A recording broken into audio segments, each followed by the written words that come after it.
En Afrique, j'ai aperçu la fraîcheur du oui à la vie, une fraîcheur du sens religieux et de l'espérance, ainsi que la perception de la réalité en lien avec Dieu. Rencontrant des fidèles rassemblés dans la salle Paul VI, le pape a rappelé avec joie les 3 jours de son voyage en Afrique à l'occasion du 150e anniversaire de l'évangélisation du Bénin et la signature de l'exhortation apostolique post-synodale Africae Munus.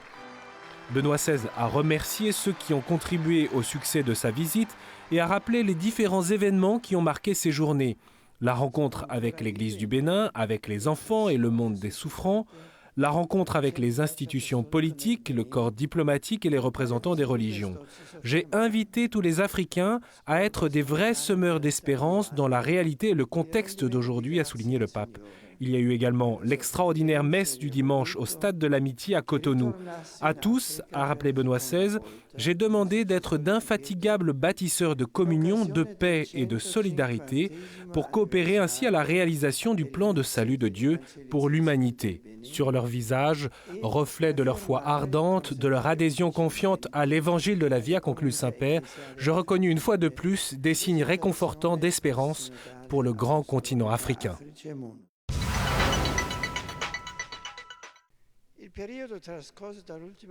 L'homme qui cherche à exister de façon purement positiviste dans le calculable et le mesurable finit par étouffer. C'est la réflexion que le pape a livrée vendredi aux participants de la 25e assemblée plénière du Conseil pontifical pour les laïcs sur le thème de la question de Dieu aujourd'hui.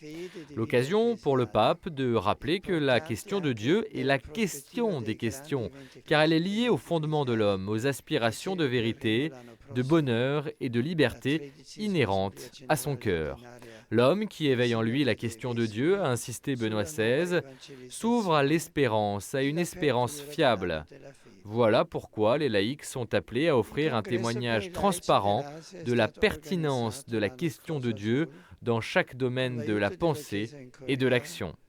En famille, au travail, dans la politique ou dans l'économie, l'homme contemporain a besoin de voir et de toucher ce qui fait que tout change, sans ou avec Dieu.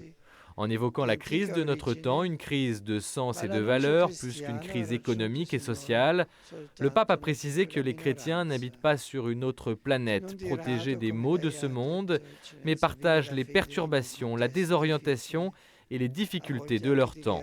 Rien n'est moins urgent, a conclu le pape, que la question de Dieu, y compris au sein de la communauté ecclésiale.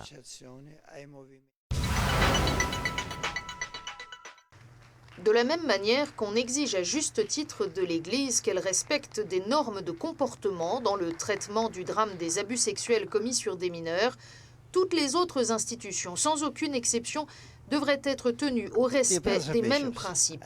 C'est ce qu'a dit le pape ce samedi matin en recevant un groupe d'évêques des États-Unis à l'occasion de leur visite à Dlimina. Benoît XVI a rappelé son voyage apostolique en Amérique en 2008, qui avait pour but d'encourager les catholiques américains après le scandale et la désorientation suscitée par la crise des abus sexuels.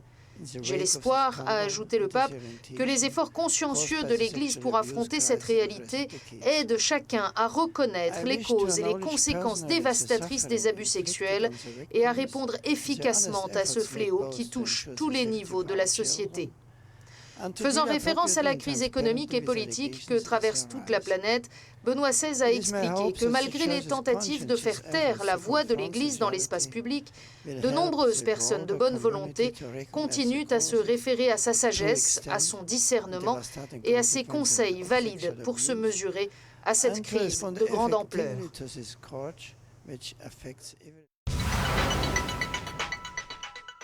Le bienheureux Jean-Paul II a été un grand témoin de la force dans la faiblesse, de ce que signifie vivre avec une foi ferme, la souffrance physique, par amour de Dieu, de l'Église et du monde.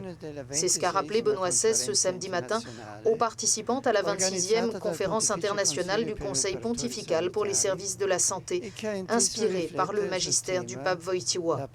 C'est l'évangile de la vie, ainsi que l'a défini le pape, le dernier, le précieux héritage laissé par Jean-Paul II. Le visage du Sauveur mourant sur la croix qui souffre comme homme pour nous, a ajouté Benoît XVI, nous apprend à protéger et à promouvoir la vie à quelque stade et dans quelque conditions qu'elle se trouve, en reconnaissant la dignité et la valeur de chaque être humain créé à l'image et à la ressemblance de Dieu et appelé à la vie éternelle. Comme l'a dit Benoît XVI, c'est un morceau d'Espagne qui a été transféré au soir du samedi 26 novembre dans l'Aula Paul VI, où était donné un concert de l'orchestre symphonique de la Principauté des Asturies, offert en l'honneur du Saint-Père par le gouvernement de la Principauté et par la Fondation Maria Cristina Mazaveu Peterson. Des musiques de deux des plus grands compositeurs espagnols ont été jouées, Manuel de Falla et Isaac Albéniz, ainsi que deux compositions inspirées de la culture espagnole, le Don Giovanni de Richard Strauss et le Caprice espagnol de Nikolai Rimsky-Korsakov. À la fin du concert, le Saint-Père a remercié les artistes et les autorités présentes. Il a souligné le point commun des morceaux exécutés, la capacité à communiquer par la musique des sentiments, des émotions, le tissu quotidien de la vie, la fusion harmonique entre les éléments du folklore et la musique cultivée, et le sentiment religieux dont les Espagnols sont imprégnés. Et Benoît XVI a ajouté « Voilà les merveilles qu'opère la musique, ce langage universel qui permet de dépasser toutes les barrières et d'entrer dans le monde de l'autre, d'une nation, d'une culture, et qui permet aussi de tourner son esprit et son cœur vers l'autre avec un grand A, de s'élever vers le monde de Dieu. » Le véritable patron du monde n'est pas l'homme, mais Dieu. C'est ce qu'a rappelé le pape ce matin, premier dimanche de l'Avent et début de l'année liturgique, lors de la prière de l'Angélus, récitée depuis la fenêtre de ses appartements qui donnent sur la place Saint-Pierre.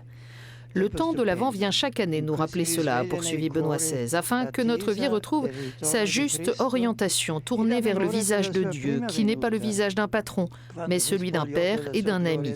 Et cela, même si dans nos villes Dieu semble absent et si l'homme paraît être le seul maître. Des constructions au transport, de l'économie à la technique, tout semble dépendre uniquement de l'homme. Mais quand dans ce monde qui paraît parfait arrivent des événements bouleversants dans la nature ou dans la société, a expliqué le pape, alors nous pensons que Dieu nous a abandonnés à nous-mêmes. Et c'est pourquoi nous devons veiller, comme Jésus le demande à ses disciples dans l'évangile d'aujourd'hui, car la vie n'a pas seulement une dimension terrestre, mais elle est projetée vers un au-delà, comme une petite plante qui, depuis la terre, s'ouvre vers le ciel. Une petite plante pensante, l'homme, doué de liberté et de responsabilité, dont chacun de nous sera appelé à rendre compte de la façon dont il les a vécus, de la façon dont il a utilisé ses capacités, s'il les a gardées pour lui ou s'il les a fait fructifier pour le bien de ses frères. Demain débuteront à Durban, en Afrique du Sud, les travaux de la Convention de l'ONU sur les changements climatiques et le protocole de Kyoto.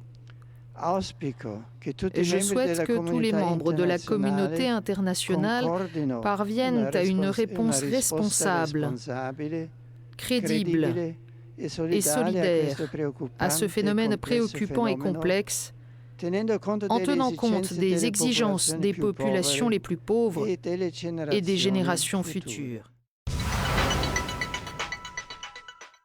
Le Moyen-Orient et en particulier la situation délicate de la Syrie ont été au cœur de la rencontre entre Benoît XVI et le Premier ministre du Liban, Najib Mikati, reçu ce lundi matin au Vatican. Le chef du gouvernement libanais s'est aussi entretenu avec le cardinal secrétaire d'État Berton et l'archevêque Mamberti, secrétaire pour les rapports avec les États. Lors de ces échanges, il a été souligné l'urgence que tous au Moyen-Orient s'engagent en faveur d'une cohabitation pacifique fondée sur la justice, la réconciliation et le respect de la dignité de la personne et de ses droits inaliénables. Les deux parties ont également évoqué la contribution fondamentale des chrétiens, appelés à être des artisans de concorde et de paix, dont la permanence est essentielle au bien de la région. Il a été aussi rappelé que la vocation du Liban était d'offrir un message de liberté et de coexistence harmonieuse entre les diverses communautés chrétiennes et musulmanes qui le composent. En ce sens, le pape et le Premier ministre libanais se sont mis d'accord sur la nécessité d'une plus grande stabilité politique et d'une collaboration plus profitable entre les différents responsables de la vie sociale et institutionnelle. Le respect de l'être humain et le respect de la nature sont un tout, mais ils peuvent croître chacun et avoir leur juste mesure si nous respectons dans la créature humaine et dans la nature le Créateur et sa création. C'est ce que le pape a dit lundi matin à plus de 9000 étudiants italiens de la fondation Sœurs Nature, réunis dans la salle Paul VI. Le pape a cité le Cantique des créatures de saint François qui nous invite à reconnaître dans la nature un merveilleux livre qui nous parle de Dieu, de sa beauté, de sa bonté. Benoît XVI a également souligné que l'Église ne cesse de rappeler qu'en respectant l'empreinte du Créateur dans l'ensemble de la création, on comprend mieux notre vraie et profonde identité humaine. Si dans son travail, l'homme oublie qu'il collabore avec Dieu, il peut provoquer des dommages qui ont des conséquences négatives, y compris sur l'homme, comme nous le voyons malheureusement en de nombreuses occasions. Benoît XVI a donc encouragé les parents et les enseignants à une constante attention éducative au respect de l'environnement car il n'y aura pas d'avenir bon pour l'humanité sur la Terre si nous ne nous habituons pas tous à un style de vie plus responsable à l'égard de la création. Bonjour, peut-être vous est-il arrivé un jour de vous entendre dire par quelqu'un « Tu sais, ton pape, c'est un extraterrestre ». Eh bien, quand il parle, qu'il s'appelle Benoît XVI ou d'ailleurs se soit appelé Jean-Paul II, ce pape serait donc totalement déconnecté de la réalité du monde, tout comme le message de l'Église jugé totalement rétrograde. Mais ce message est-il aujourd'hui bien entendu ?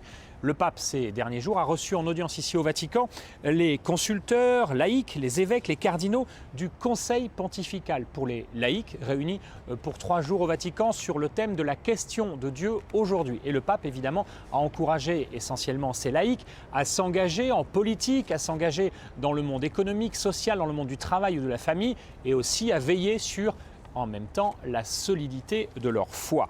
Le palais apostolique du Vatican, derrière moi, n'est donc pas totalement une tour d'ivoire. Le pape, on le sait, perçoit avec beaucoup de précision ce que le monde vit actuellement. Il l'a dit aux laïcs cette semaine en évoquant la crise actuelle, une crise qu'il voit d'ailleurs comme une crise du sens et des valeurs avant d'être une crise économique et sociale. Dans ce monde où l'on veut tout calculer, tout mesurer à l'avance, dans ce monde dominé par le positivisme, a dit Benoît XVI, eh bien, il est regrettable que soit exclue la question des questions Dieu. Si ce pape de 84 ans passe donc, en fin de compte, pour certains, pour un extraterrestre, eh bien, c'est en fait parce que ce monde ne cesse de rejeter Dieu et que le pape, lui, ne cesse inlassablement, depuis le début de son pontificat, eh bien, de répéter que l'absence de Dieu sous toutes ses formes est une menace pour ce monde. Dans l'avion qui le menait au Bénin, il y a quelques jours, Benoît XVI faisait cette confidence aux journalistes. Lorsque je pense à ma jeunesse, j'ai parfois l'impression de vivre sur une autre planète, tellement ce monde a changé.